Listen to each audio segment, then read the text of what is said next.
the government. That's how it's supposed to work, on a bipartisan basis.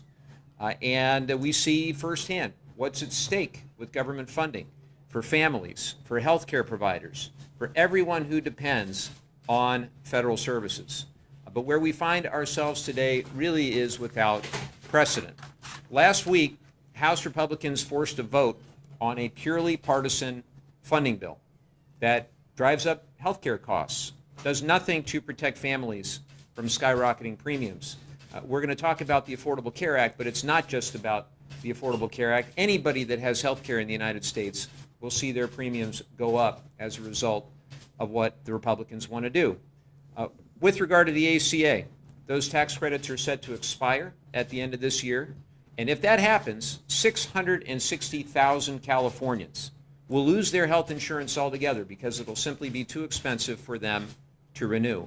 That's roughly 5 million people across the country. Think of that, 660,000 in California that will lose their coverage under Covered California, 5 million across the country.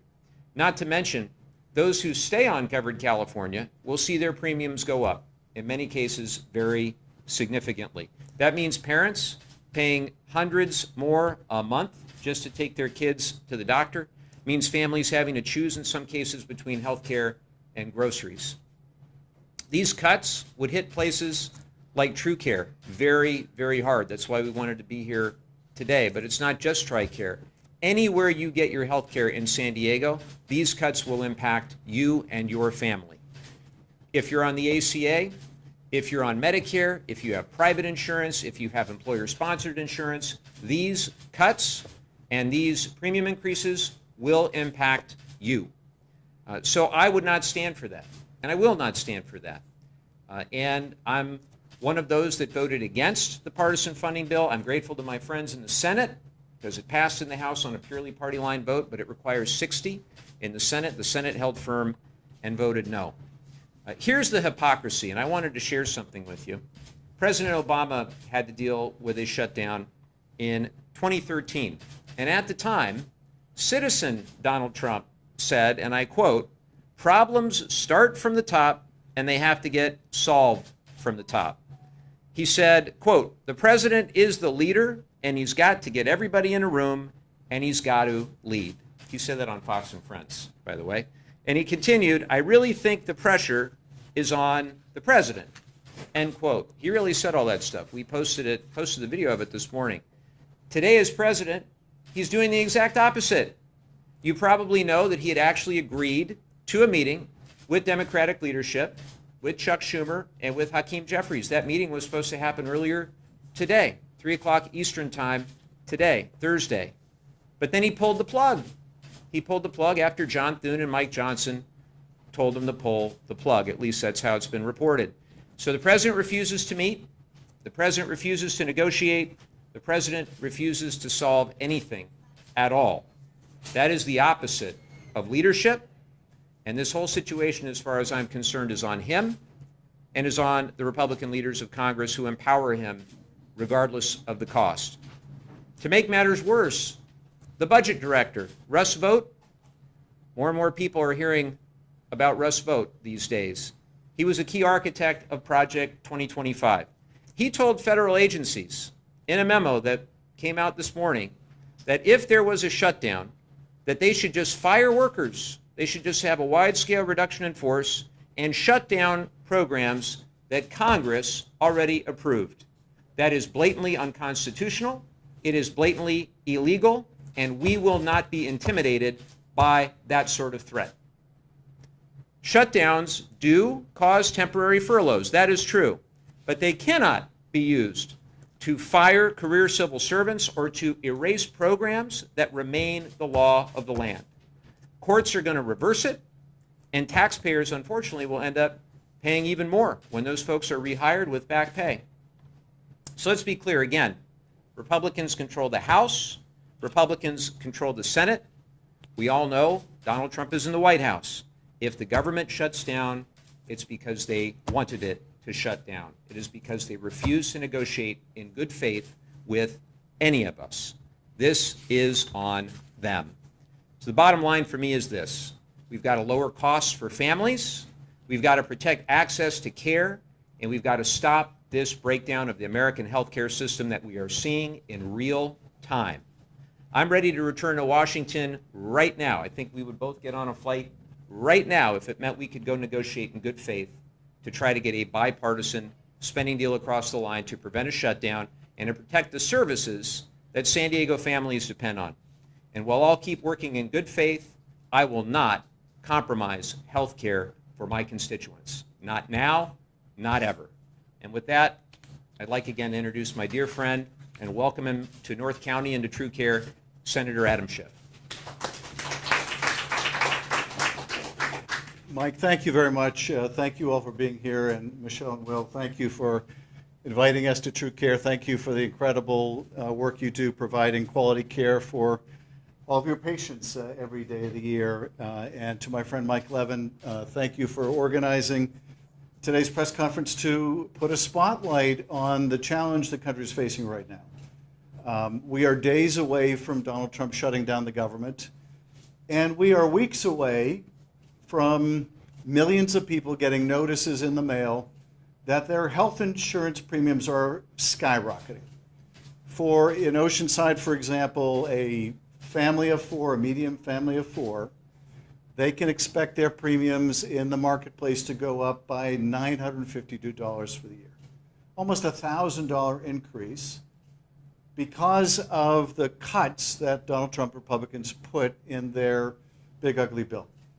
So Medicaid has been slashed by almost $1 trillion. The Affordable Care Act tax credits have been slashed.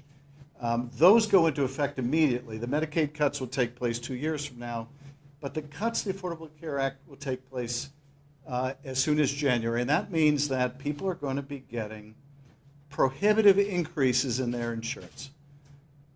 And a lot of people are going to become uninsured as a result. A lot of people are going to have to make the most difficult sacrifices, even more difficult than they already do, between whether they pay for groceries, whether they pay for medicine, how are they going to pay the rent or pay the mortgage. What we are seeking in these negotiations over the budget that are due in days is pretty simple, and I think pretty reasonable, and that is, don't raise health insurance on millions of people. Don't price them out of their health insurance. Solve the crisis that you created. Don't send people a bill for $1,000 more because of these cuts you just made. And one other thing, don't cheat on any agreement. Don't renege on any agreement, because they're telling us if we were to accept their bill, they don't intend to honor it. They're going to rescind the money later. So they'll agree to a spending priority of the Democrats, and they're telling us Russ vote, and others are telling us they're just going to cut the money later. So what we're seeking is follow the law, don't illegally impound money, don't illegally rescind money, and make sure people's health insurance costs aren't going to go through the roof. That seems pretty reasonable to me, but there's no negotiation going on over this because, as Mike said, they were to meet today, and Donald Trump, the Republicans, said, we're not interested. Trump seems to think he can either do this on his own with Republicans only, I'm not sure the math really works out, or he just doesn't care. They've been shutting down the government every day, and come the end of the week, they're going to shut the whole thing down.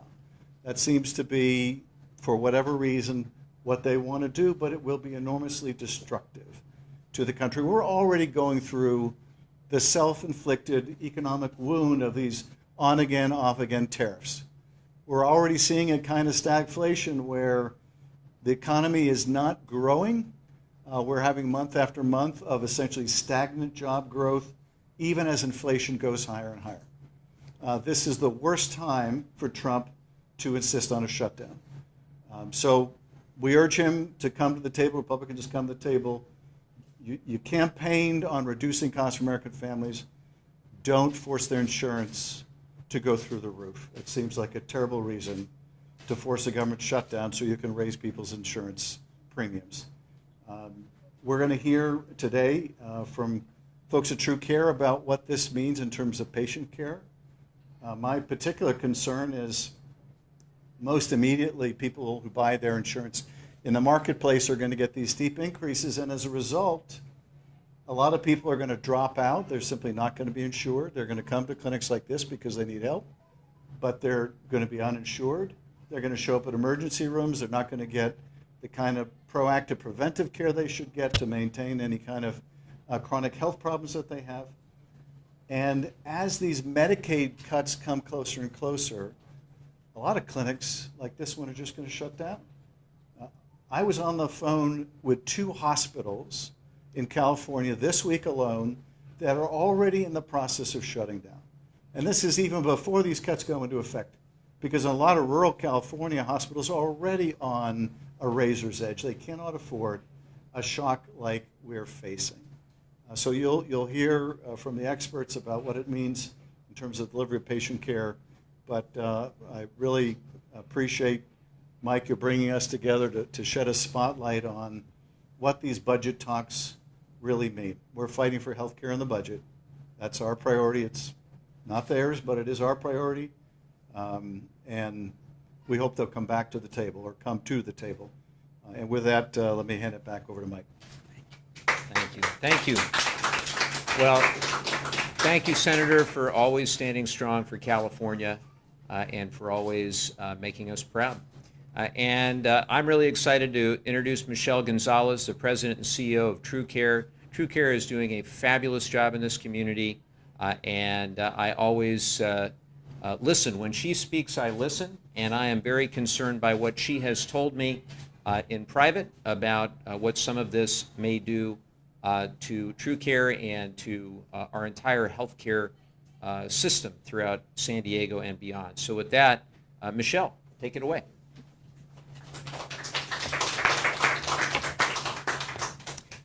Good afternoon. Thank you, Senator Schiff, Congressman Leven, and all community advocates who stand with us to protect the health and well-being of Californians.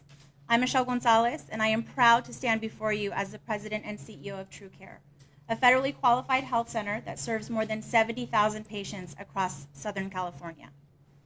The Affordable Care Act is not just legislation. It is a lifeline.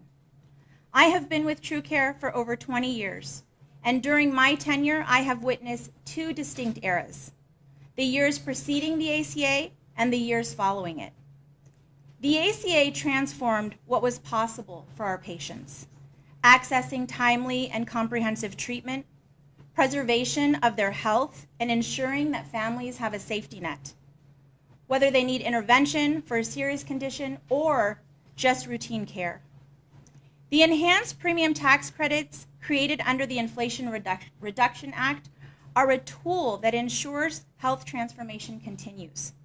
And they make coverage more affordable for working parents, young adults, and seniors at a time when the cost of living is already stretching families to the breaking point. These credits are critical. At TrueCare, we watch this play out every single day. Patients who benefit from screenings to prevent cancer or heart disease. Children who can refill their asthma medication to avoid an adverse outcome. Neighbors who live with the peace of mind that if they get sick, they have access to high quality and compassionate doctors and medical staff. If these enhanced tax credits are allowed to expire, that stability disappears. This proposal does not accurately reflect what is at stake for patients served at community health centers like TrueCare. We must acknowledge the aftermath of severe healthcare funding cuts. While our patients are being denied Medicaid coverage, health centers are facing skyrocketing costs, operating on razor-thin margins, and facing continued uncertain funding. And all of this while working under the mandate to serve everyone who walks through our doors, regardless of their ability to pay. While this is a mission that everyone here at TrueCare has dedicated ourselves to, we face enormous challenges every single day. Since 2010, patients have had access to much needed care. However, again, removing the enhanced premium tax credits for ACA plans is yet another painful blow, and it eliminates those protections. Premiums are projected to double and triple. Families will be forced to choose between basic necessities like paying rent, buying groceries, paying for childcare. Is it that, or is it maintaining health coverage? When people lose insurance, they lose access to critical care and delay treatment, and ultimately, they stand to incur higher costs. For community health centers, this is not just about budget. It is about mission and preserving life. We exist to ensure that healthcare is available for everyone. Without these tax credits, we risk returning to the days when millions of Californians were uninsured and preventable illnesses were left to become a crisis. The Affordable Care Act changed what is possible in this country by expanding healthcare to more than 21 million people in just over a decade. These enhanced tax credits kept the promise of expanded care for everyone. Allowing them to expire would be a step backward, a backward step that our communities cannot afford. In the coming weeks, as you heard Congressman Leven talk about, we find ourselves at a critical crossroads. Retaining these enhanced premium tax credits, it's just, it's necessary. And as we heard Senator Schiff say, it is the path forward. Today, we stand together with all of you and beyond to call attention to what is at stake. Every statistic is a person, every number is a family, and every policy decision has a real human impact. Thank you. Thank you so much, Michelle. Great job. I want to thank Michelle and all the professionals at True Care. I also see a lot of our other great healthcare leaders here. I thank them for all the work they do. One last thing I'll mention on the ACA tax credits, there are Republicans who agree with us on this. They want to work with us on this. The decision has been made by the Speaker of the House, by the Senate Majority Leader, and by the President of the United States not to even meet, not to even have a dialogue, a discussion, a negotiation. So that's why we find ourselves here at the precipice of a shutdown, because they refuse to even meet to discuss the substance, the harm that will be caused if these tax policies are allowed to expire. So with that, I want to turn it over to one of our great doctors, Dr. Will Singh, critical care doctor at Kaiser Permanente and board member of the California Medical Association. Dr. Singh. Good afternoon. My name is Will Singh, and I stand here representing the San Diego County Medical Society and the California Medical Association, representing over 50,000 physicians across the entire state. I'm here not only as a physician, but as someone who had made promises to my patients. Like every doctor who came before me, to live by a simple credo, primum non nocere, first do no harm. This is not just an oath, not just a slogan, it's the weight behind every prescription that we prescribe, every hard conversations that we have, and every patient's hand that we hold when fear takes over. It should be the guiding principle also for Congress as well. What they decide what to do with extending the Affordable Care Act, the tax credits, because what's at stake is not just a line item, it really is a human life and a human dignity. Let me just paint the picture. You heard some of the stories. Consider someone making $150,000, 150% of federal poverty level. That's about $20,000 a year.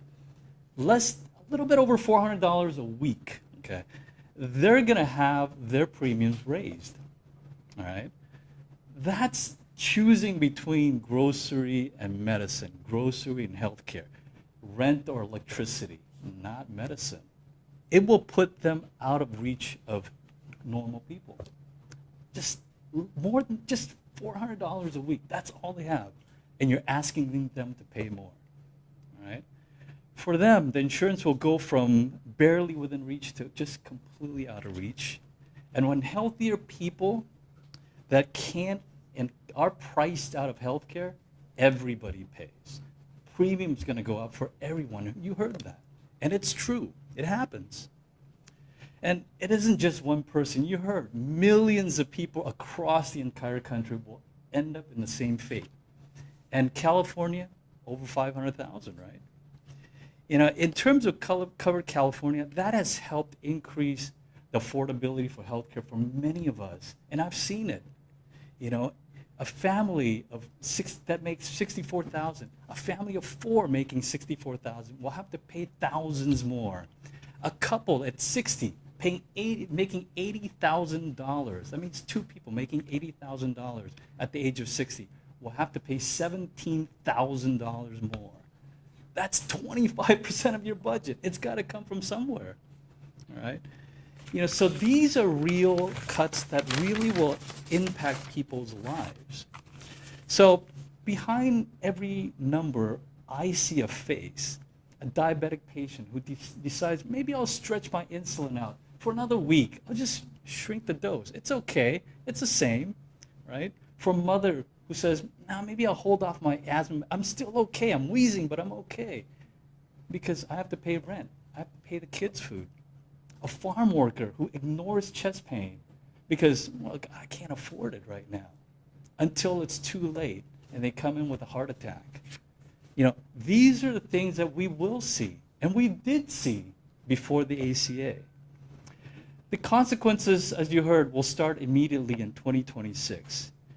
We begin to see the projected numbers already. Some individuals and organizations are already getting these notices of hiked premiums, because it is going to happen. Okay, this is not a partisan issue. And over 80% of Americans, Republicans, Democrats, Independents, all agree that this is important to us. This is important for our nation. So we shouldn't leave this just to chance or just to politics. We cannot allow this continuing resolution to ignore this crisis, right? Because if we fail to act, people will die. So, primum non nocere, first do no harm. That is the oath that I took, and it should be the oath that they consider. So I ask you to stand with folks here who really care about the people, about the population, about our neighbors, about our families, right? Because if we forget that principle, first do no harm, we're not just failing our patients, we're failing ourselves. So thank you.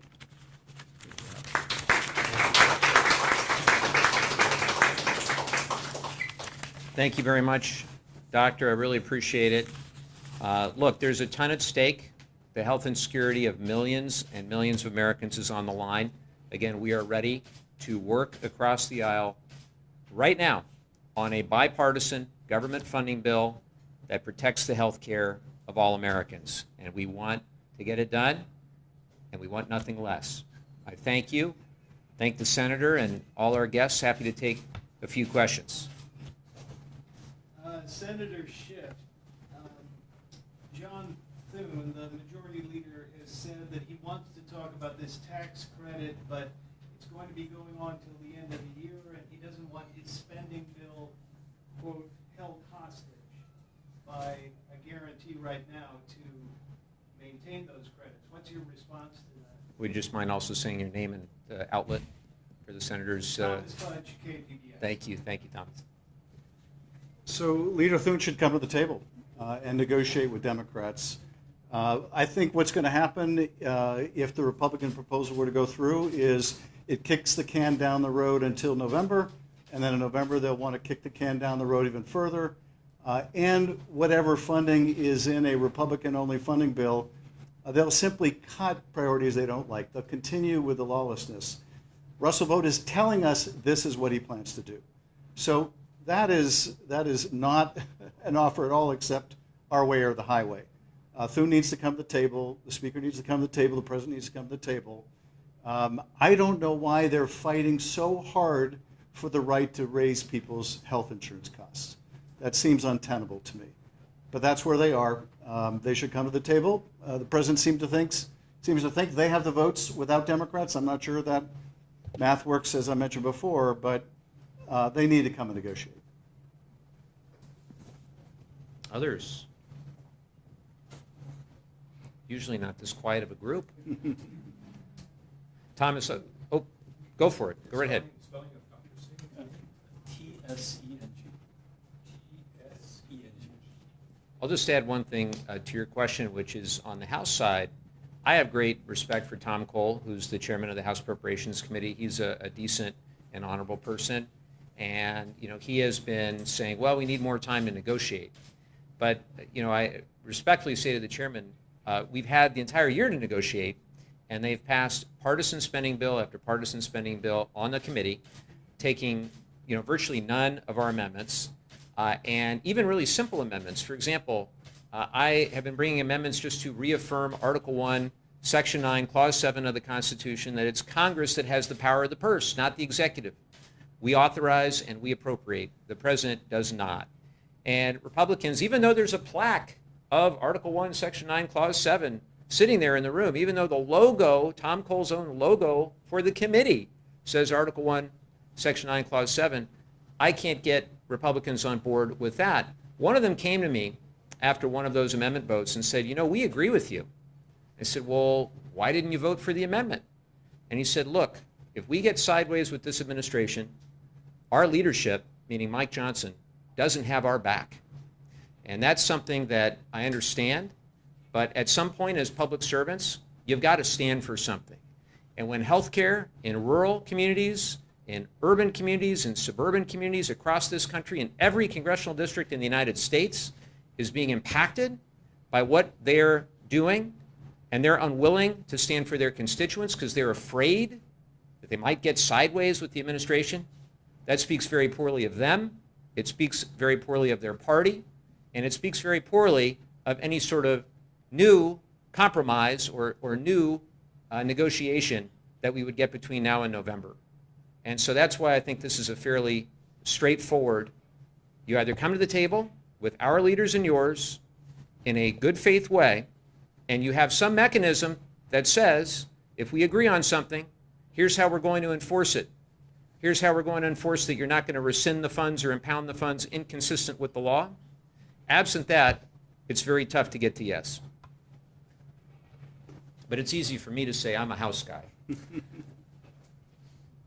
guess one more question. What about those Medicaid cuts? Is that something that you're trying to reverse, what the Republicans have done through negotiation? Sure. You want to talk about that a bit? Or? Certainly, both of these cuts are going to be devastating. The ACA is going to in effect in January, so that's the most immediate crisis to be addressed. But even in anticipation of the Medicaid cuts 2 years from now, we're seeing hospitals already close around the country. So yes, we want to address as much of this healthcare crisis as possible. How much we can address would be the subject of negotiation. But our priority here is to fight for people's health care, to try to keep costs down, to try to make sure that millions aren't forced off their policies. Because under the current law, as passed in that reconciliation, the big ugly bill, there are millions and millions of Californians who are going to lose their health care altogether. And everybody's going to pay so much more. And so the most immediate crisis is the Affordable Care Act, but the Medicaid crisis is looming, and it is already deeply impacting clinics and hospitals. And I think this gentleman had a question too. I wonder, if you guys have calculated what would actually happen if this coverage was allowed to lapse in January. Is this even really tenable? How do you think policyholders would react? What would they do in the real world if this happened? Let me start on that. Well, the estimate is that 660,000 uncovered California would say this is just too expensive, I can't afford it, and they would allow themselves to become uninsured. Of course, we would all bear the expense for the uninsured community. Facilities like this would bear that expense. Emergency rooms across the country would bear that expense. We'd all have to pay. We would just all be paying more. The whole idea behind the Affordable Care Act is let's get the younger, healthier population insured. Let's diversify the risk pool. And this is another way that they are trying to eviscerate the Affordable Care Act. And this goes back to when John McCain gave the thumbs down years ago. I have colleagues across the aisle that really don't seem to care much about the consequences. When you bring up the argument about emergency rooms, there are actually some members, not most of them, but some on the other side who say, well, then they shouldn't get care at all. They actually believe that.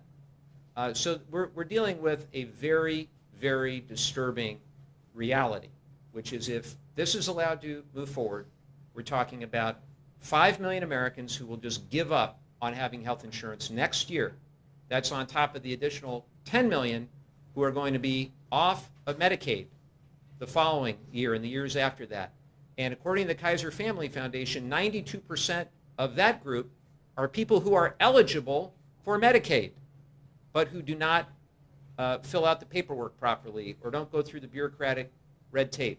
So this whole thing is a healthcare crisis of their making. I have a 13-year-old and an 11-year-old at home. I get that people don't always like to admit when they're wrong, right? So getting my kids to admit they messed up, not so easy, but the Republicans really messed up when as it pertains to this bill this past summer. And I think part of their reticence is they have to come to the table on the ACA and admit they should have included this 6 months ago. They were wrong not to. That's why we're in this mess. Just a couple other points. For those who might think, well, I don't get these tax credits, so this isn't really going to affect me. It is going to affect them, because what's going to happen is people are going to get these whopping bills in the next 2 months.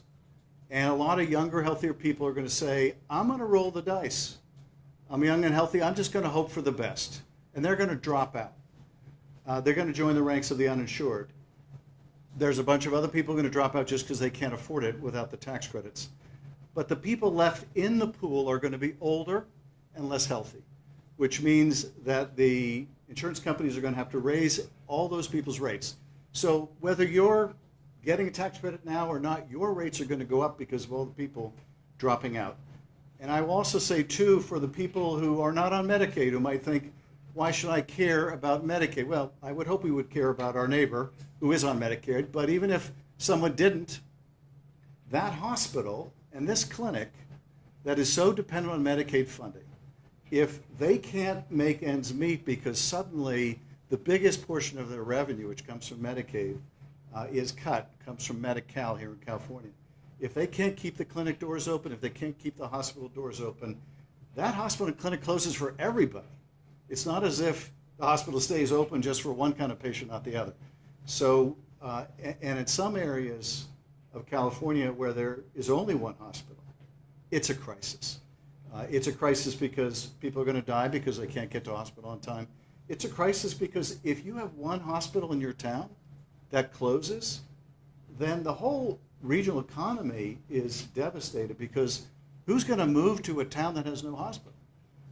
Who's going to start a new business there? And so the consequences are grave. Now, that's the policy impact. The political impact, which is why it doesn't really make sense to us that Republicans are going to the mat of a shutdown to fight for higher rates. The political impact is, even before they passed this bill that cut the ACA and cut Medicaid, even before the ink was dry, they said, okay, people like Josh Hawley said, we really shouldn't be cutting health care for people in red states and rural areas. And you've got Tommy Tuberville saying, we've got to fix this. And you've got all these senators who are running for governor who suddenly discovered the bill they just voted for is going to cause their constituents' insurance costs to go through the roof. So that's where they are politically, and I don't understand why they think this is good politics for them to shut down the government when they're running everything. When you're running everything, you have the primary responsibility to keep the trains on the track. They're going to run the train off the track, and they're going to do it because they're insisting on raising people's insurance. Doesn't add up to me. But we will find out. Sadly, they seem to want this shut down, and if they want it, there's not a lot we can do to stop it, but that seems to be where they want to take the country right now. Very good. Thank you, guys. Anybody else? Going once, going twice. Thank you all very much for coming. Thanks, everybody. Appreciate it.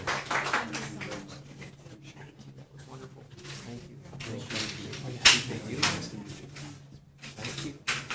It's very good. Very good. Thank you. Of course. Okay. All right. You say so. Where would you like us? We'll do it right over here, just like a quick minute recap. You and I or everybody? Okay, good. And then we'll do the photo real quick. This is mine. I was trying to just do a photo, see your photo real quick. Yeah, let's do a picture. How are you doing? Nice to see you. I'm on this side now. I like that. Excellent, excellent. Do you want us in the middle of the? Yes. Yeah. So that they're way out. Can I have a picture? Yes.